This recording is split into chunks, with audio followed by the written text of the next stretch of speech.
शहरी दंत कथाएं या जिन्हें हम अर्बन लेजेंड्स कहते हैं, उनकी सबसे खास बात क्या होती है? वो ये कि वो हमारी रोजमर्रा की जिंदगी से ही निकलती हैं। एक साधारण सा दिन, एक आम सा अनुभव, और फिर उसमें आता है एक ऐसा खौफनाक मोड़ जो रोंगटे खड़े कर देता है। आज की कहानी भी कुछ ऐसी ही है। एक बिल्कुल आम सा मेट्रो का सफर। जरा सोचिए, रात का वक्त है और आप मेट्रो से घर लौट रहे हैं। स्टेशन एक के बाद एक गुजर रहे हैं और डिब्बे में एक अजीब सी खामोशी छाई हुई है।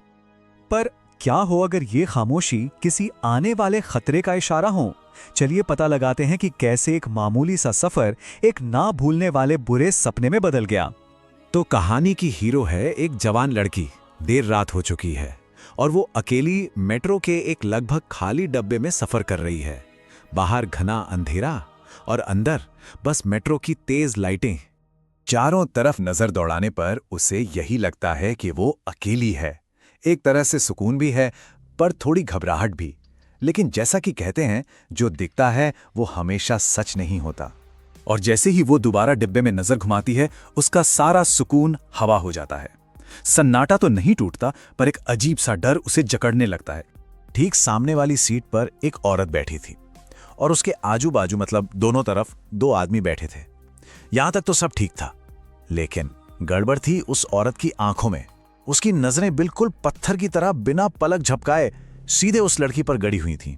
ये कोई ऐसी वैसी नजर नहीं थी, इसमें कुछ बहुत ही अजीब था। लड़की बेचारी बहुत असहज हो जाती है। वो बार बार नजरें फेर लेती है, कभी अपना फोन देखने लगती है, कभी खिड़की से बाहर झांकने लगती है। पर वो जितनी बार भी हिम्मत करके ऊपर देखती, उस औरत की वो पथरीली आंखें उसे ही घूरती मिलती। अब ये मामला सिर्फ अजीब नहीं रहा था, अब ये खौफनाक बन चुका था। लड़की का दिल जोर जोर से धड़कने लगा। दिमाग में न जाने कैसे कैसे बुरे ख्याल आने लगे। तभी ट्रेन अगले स्टेशन पर रुकती है और कहानी में एक नया इंसान दाखिल होता है। एक ऐसा इंसान जो शायद इस अजीब सी सिचुएशन को बदल सकता था। दरवाजे खुलते हैं और एक लंबा सा आदमी जिसने ट्रेंच कोट पहना हुआ था, डिब्बे में चढ़ता है और सीधा लड़की के बगल में आकर बैठ जाता है। इस आदमी के आने से लड़की की जान में जान आई। उसे लगा, चलो अब शायद वो औरत घूरना बंद कर देगी। पर हैरानी की बात यह थी कि न तो उस औरत ने, न ही उसके साथ बैठे आदमियों ने इस नए यात्री की तरफ देखा तक नहीं। और उस औरत की आंखें, वो अभी भी सिर्फ और सिर्फ उस लड़की पर ही जमी हुई थीं। अब तो डर और भी बढ़ गया था।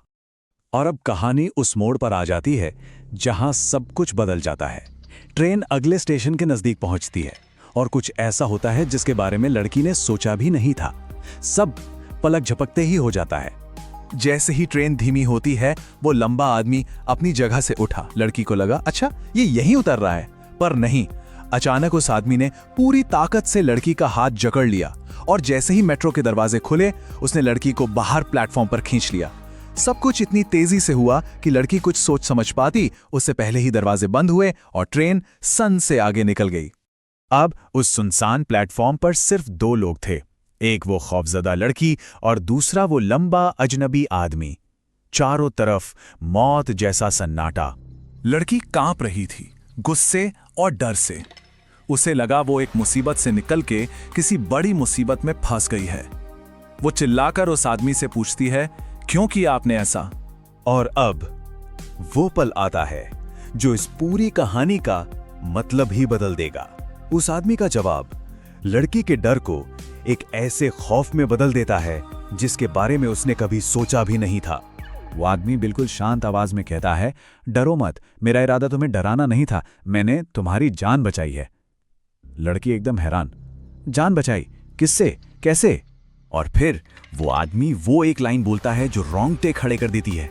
वो कहता है, वो जो औरत तुम्हारे ठीक सामने बैठी थी, जो तुम्हें घूर रही थी, वो जिंदा नहीं थी, वो मर चुकी थी। अब जाकर लड़की को पूरी बात समझ आई। वो आदमी बताता है कि उस औरत की आंखें इसलिए खुली थीं और एकटक उसे देख रही थीं क्योंकि वो एक लाश थी। और वो जो दो आदमी उसके बगल में बैठे थे, वो उसके साथ ही नहीं, बल्कि वे बस उसकी लाश को सहारा देकर सीधा बिठाए हुए थे ताकि किसी को पता न चले। तो ये कहानी हमें एक ऐसे सवाल के साथ अकेला छोड़ जाती है जो शायद अब से जब भी हम कभी किसी खाली ट्रेन या मेट्रो में बैठेंगे तो हमारे जहन में जरूर आएगा। कि क्या जो हम अपनी आंखों से देख रहे हैं वो हमेशा सच होता है। अगली बार जब कोई आपको ट्रेन में घूर रहा हो तो क्या आप पता लगा पाएंगे कि वो सच में जिंदा है भी या नहीं? सोचिएगा जरूर।